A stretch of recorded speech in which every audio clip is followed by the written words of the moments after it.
নমস্কার। যারা কুণ্ডলী একদমই দেখতে জানেন না, কুণ্ডলীর বিষয়টি কী করে দেখতে হয় তারা জানেন না, তাদের জন্য এই ভিডিওটি।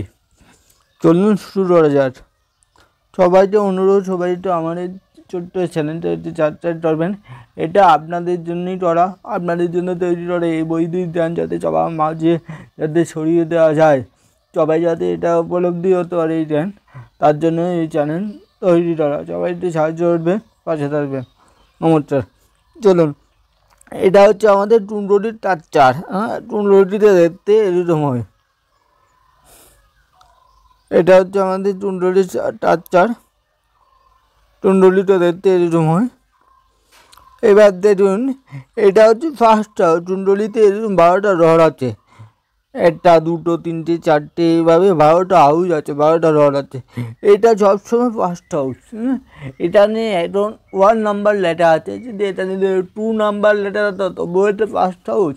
এটা নিয়ে 3 নাম্বার লেটার হতো তবুও এটা ফার্স্ট হাউস। এটা নিয়ে 12 নাম্বার লেটার হতো তাহলে এটা ফার্স্ট হাউস। তারপরে এটা সেকেন্ড হাউস, এটা সর্বদাই সেকেন্ড হাউস। এটা নিয়ে যেই নাম্বারই লেখা থাকে 1 2 3 4 এভাবে 12 অবধি যেই নাম্বারে লেখা থাকে ওই নাম্বারের সাথে এটার কোনো সম্পর্ক নেই। এটা সবসময় সেকেন্ড হাউস। এটা সর্বদাই থার্ড হাউস। এটা সর্বদাই 4 6 6 7 8 9 10 11 12 হাউস। সর্বদাই এই সিস্টেমে চলবে। এই 12টা হাউস কনস্ট্যান্ট, এগুলোর হাউসের কোনো পরিবর্তন হবে না। এইগুলোতে সবসময় আমরা, এটা সবসময় ফার্স্ট হাউস, এটা সর্বদাই ফার্স্ট হাউস, এটা সর্বদাই 12 হাউস, এটা সর্বদাই 10th হাউস।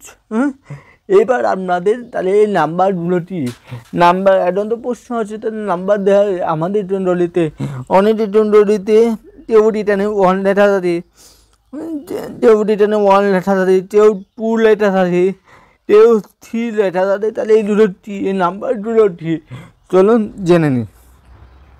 আমরা জানি আমাদের মোট 12টা রাশি আছে। নাম্বারগুলোতে রাশিতে ইন্ডিকেশন করে। 1 প্রথমে হচ্ছে 1, এটা হচ্ছে মেষ রাশি। 1 মানে সর্বদাই এটা মেষ রাশি। 1 হচ্ছে মেষ রাশি। তারপরে 2 হচ্ছে বৃষ রাশি। 2 সবসময় যেটা নেই 2 নাম্বার লেটার হবে সেটা ভাবতে হবে, সেটা ধরে নিতে হবে, সেটা বৃষ রাশি ডর। আর যেখানে 3 লেটার হবে সেটা হচ্ছে মিথুন রাশি। যেখানে 4 লেটার হবে সেটা হচ্ছে কর্কট রাশি। যেখানে 5 লেটার হবে সেটা হচ্ছে সিন্ধু রাশি। যেখানে 6 লেটার হবে সেটা হচ্ছে কন্যা রাশি। যেখানে 7 সেটা হচ্ছে তুলা রাশি। যেখানে 8 সেটা হচ্ছে বৃশ্চিক। 9 হচ্ছে ধনু। মটর হচ্ছে 10 হচ্ছে মটর। 11 হচ্ছে কুম্ভ। 12 হচ্ছে মীন। আপনারা একটু চিনচট নিয়ে নিতে পারেন 12টা রাশি।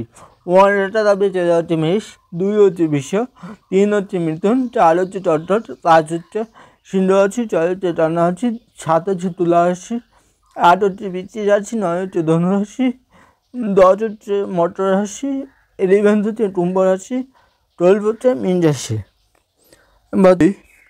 এটা দেখবেন, এখানে প্রথম হাউসে ফার্স্ট হাউসে এখানে 3 নাম্বার লেটার আছে। তাহলে 3 হচ্ছে আপনার মিথুন রাশি। এটা থার্ড নয়, এটা থার্ড নয়, এটা হচ্ছে 3। এটা হচ্ছে 3 হচ্ছে 3 দিয়ে 3 হচ্ছে মিথুন রাশি। 3 নাম্বার হাউস নয় এটা, এটা সবসময় ফার্স্ট হাউস। এটা সবসময় ফার্স্ট হাউস। এটা হচ্ছে সেকেন্ড হাউস, এটা হচ্ছে থার্ড হাউস, এটা 4th হাউস, এটা 5th হাউস। এইভাবে যেতে যেতে এটা হচ্ছে 12th হাউস। এটা সবসময় এইভাবে হাউসগুলো কনস্ট্যান্ট।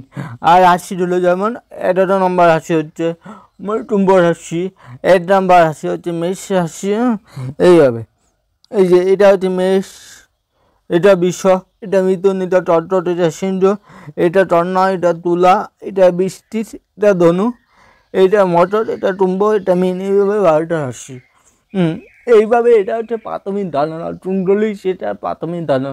কোনটা রড, কোনটা হাউস, আর কোনটা হচ্ছে রাশি।